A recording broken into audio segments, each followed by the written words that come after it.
Hey, it's McConda here. My thought for the day is coming from Genesis chapter 16, verse 13, where it talks about Elroy, the God who sees. And I want you to know, I know you may be facing some trials in your life. You may be facing some ups and some downs in this beginning of this 2024. You may be facing things that you may not have experienced, or it may be some things that you have experienced. But I want you to know that the God who sees, the God who hears, the God who knows, who's omnipotent, who's omnipresent, who's everywhere at the same time, he knows exactly what you're facing. I know I've heard some news and gotten some information about people who have lost loved ones, and I want you to know that the God who sees, he knows all about it. He is there with you. He'll be there with you. I remember when I walked into my house and my mom, she had passed away. It was one of a rough day of my life, but the God who sees, the God who knows, he got me through that. And I want you to know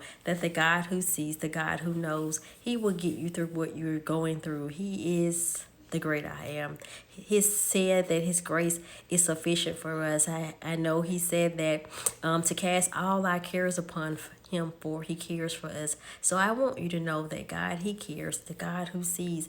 And I'm thinking about the story of where in Genesis chapter 16 verse 13, where it talks about Hagar, and she found God as the God who sees.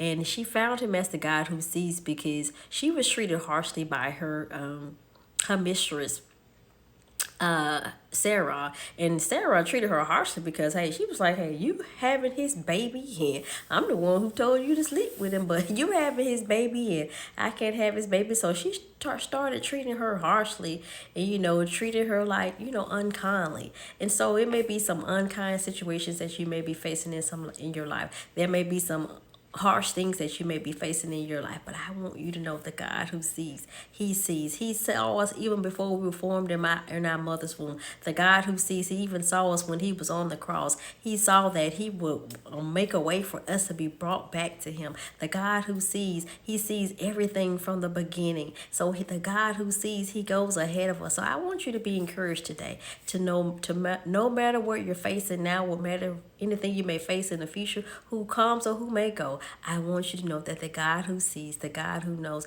he's acquainted with everything. He knows the end from the beginning. So he will make a way. He can turn things around for you. He can give you beauty for ashes. So I want you to be encouraged today that the God who sees, the God who knows, he knows the pain you may feel. He knows the sorrows that you may endure, the sorrows that you may have in your life, but he can turn those things around because he is the God who sees. He's omnipotent. He's omnipresent. He's all powerful. He's all knowing. And so he knows everything. And so he knows exactly what we need. He tells us to cast all our cares upon him. And he says that his grace is sufficient for us. So I don't know what you're facing in your life. I don't know what pain or what may have made you run away or made you feel like you're unwanted or you're not needed. I want you to know that the God who sees, the God who knows, he knows all about it. And I want you to remember that you are loved. God loves you with an everlasting love. The God who says that we are fearfully and wonderfully made, I want you to know that you are amazing.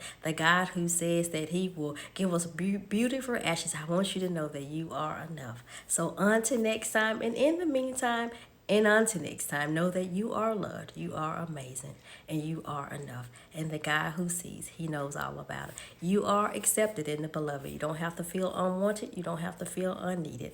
Always know that the God who sees, he knows all about it. And until next time, be encouraged. I'll talk to you soon.